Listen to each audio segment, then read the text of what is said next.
Hello, now we are going to look at how to use our basic knife cuts in order to make a butter knife. And a butter knife is an excellent project for introducing our knife skills because it's so useful on camp. If we make this before a camp or during the beginning of a camp, it becomes our cooking tool for the entire camp. So it's a butter knife, it's also a spatula, it's a general cooking tool, and having something that Scouts can actually use helps a lot with buy-in and for understanding why these skills are so important. Whenever we want to use our knives for any reason, we make sure we have our first aid kit out and with us. We have our trained first aider whose training is in date and everybody knows who that first aider is. And immediately before we take out our knives, we check our blood circle is clear. The area and arm span around and behind us is completely clear of anyone. When we've done that, we can take out our knives. So I'm going to split a piece of timber, but I want to look at the types of timber I could use before I get into that.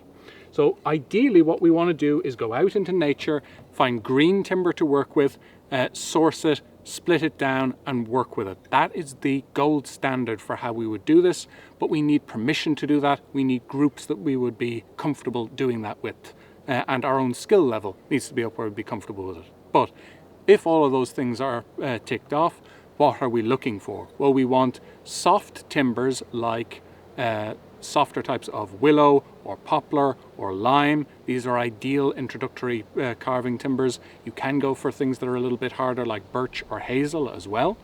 But what we really need is soft timber that is free of knots. So this is a piece of timber that's was about 5 centimeters wide and it's now been split in half. So for this project, splitting that in half would be about appropriate, particularly for smaller pieces of timber. We want to make sure that they grew up in areas where they were growing up vigorously in a kind of a fairly dense area of growth, because a lot of smaller branches, a lot of smaller trees will tend to have a lot of side branches.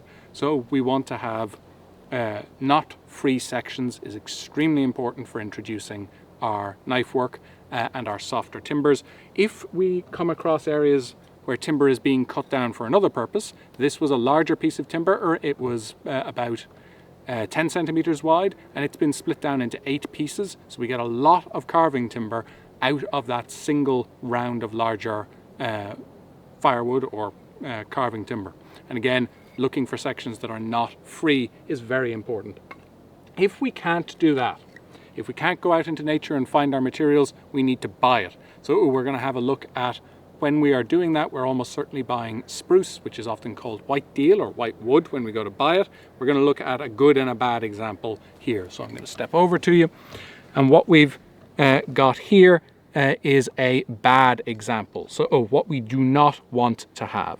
So what I've got that's bad about this is I have knots throughout the piece of timber. So I have a knot here, a knot here. I have the grain going all over the place.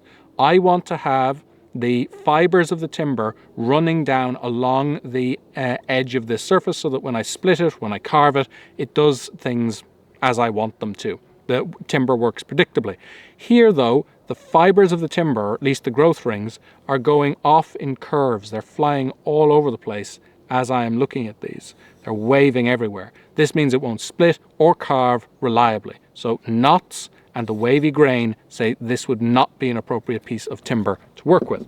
What does an appropriate piece look like? Well, if we take this piece here, what we have is we can see the fibers of the timber are running straight down along the edge of the sawn board. We've seen that that doesn't have to happen. So we need to look at this carefully when we are buying our timber.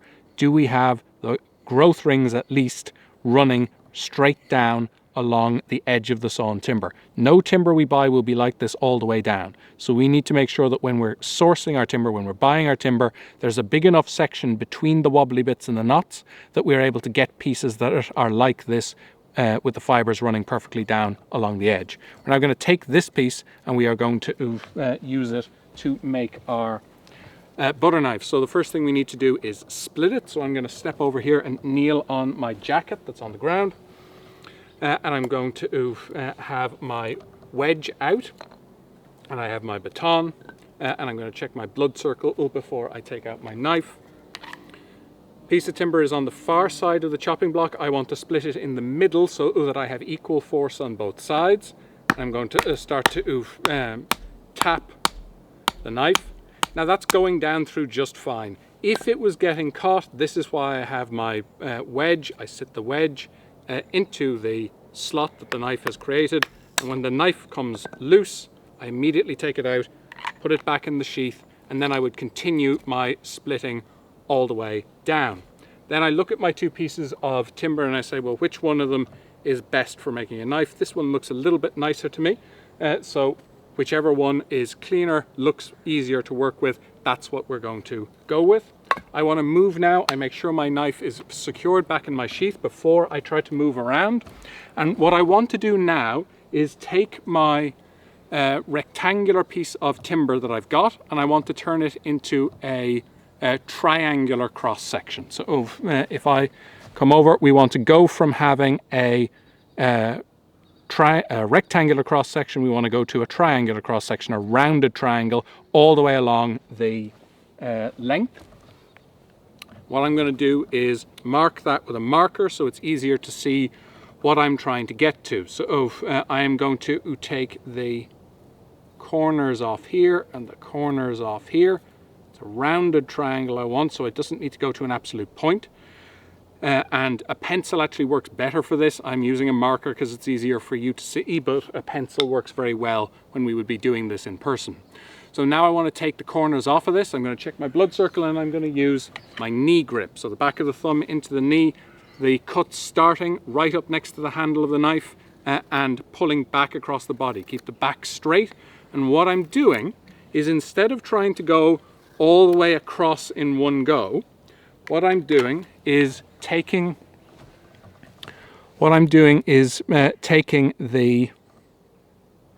I am taking the top corner off first. So you can see I've just taken off this top corner here. I haven't tried to take this long wide cut all in one go. I've taken the top corner and that's left me with a ridge. And now what I'm going to do is take that ridge, that middle ridge off.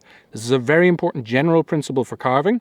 Instead of taking a big wide section all at once, we take off corners and then take off the middle, and in that way work down to a large flat section. We never try to take a really big cut all at once because it requires so much force that it's dangerous. So multiple slicing cuts, taking off of the corners, is what I'm always going to be looking at. Now I don't want to go all the way down on that edge. I want to do a little bit on one side, then do a little bit on the other, so that I don't make things uneven. So what I'm going to do is start to take my top corner off again, take off that middle ridge.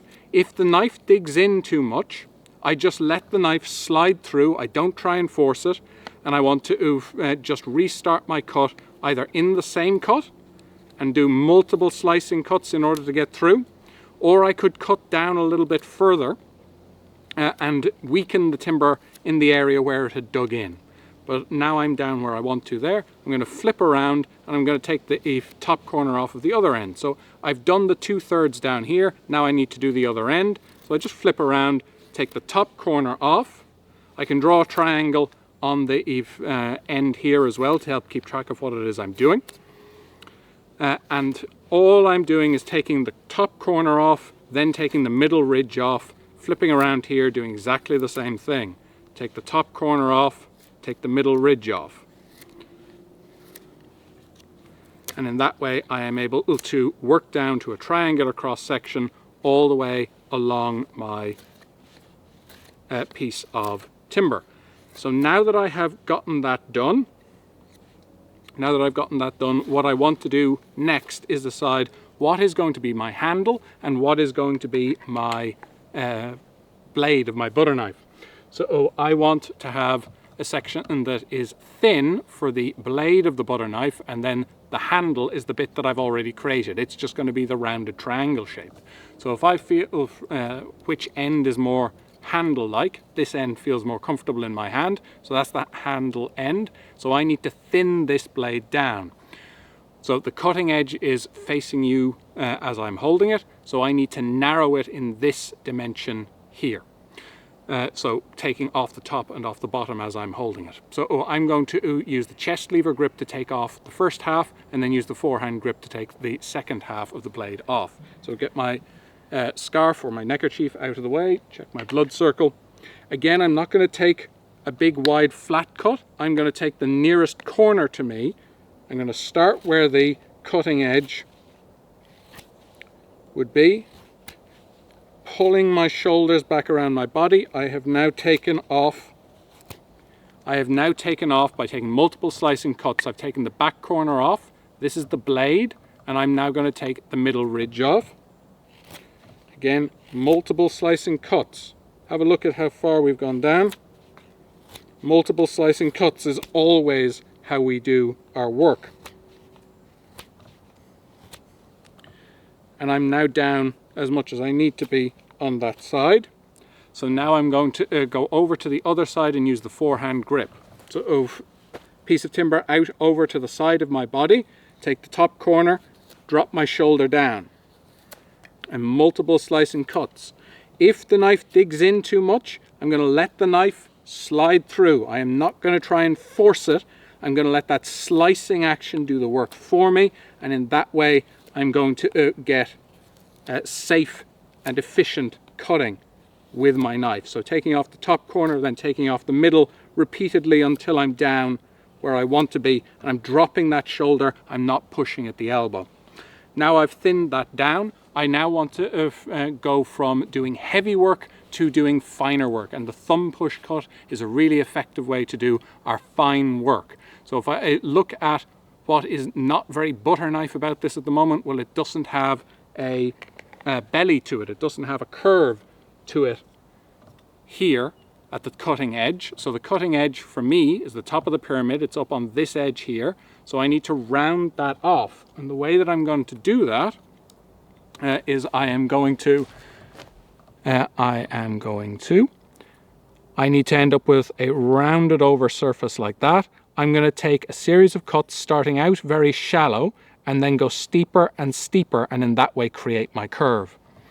And to do that, my thumb push cut, check blood circle, elbows out on knees when I'm doing this seated. I can put my thumb on the back of the handle and I can push a little bit diagonally, and I can start to cut that way. If I find it more comfortable, I can come up on the spine and use the tip of the knife, pulling it, the handle backwards, sends the tip of the knife forward, and that gives me a great deal of control for going around curves. As I'm coming around, I'm finding it's very difficult for me to carve straight across the grain. It's a lot easier to carve with the grain. So what I need to do is take the corners off first, the corner, then the middle ridge. Just like we did when we were creating a wide surface. Here it's not that the surface is wide, it's that the grain is going in a direction that makes it difficult to carve. So anytime we have a difficult surface to carve, taking off the corners, then taking off the middle is always going to help us achieve what we want. So I'm taking off the corners, and then I can work off that middle ridge to get it down to the shape that I want. I now have a belly on the knife. I now want to change it's very lopsided and a bit wonky around where the blade becomes the handle. I'm going to use the thumb push cut, particularly the pivoting version of it, because I'm coming around a curve to do my shaping near the handle. I'm going to bring that down and shape that off more nicely. And then I'm going to flip over and do the same thing on the other side. And that has given me a much nicer transition between the blade and the handle. And then I want to chamfer off this top part. Thumb on the back of the handle is best for this, and get a slicing cut by pushing a little bit diagonally with the thumb as we come up over the end, just like we would if we wanted to make a tent stake, where we were going to beat the tent stake into the ground and we didn't want it to shatter as we were working. That's now much rounder and more comfortable. So that is how we can use our standard knife cuts in order to make a butter knife. And that is what we need for now.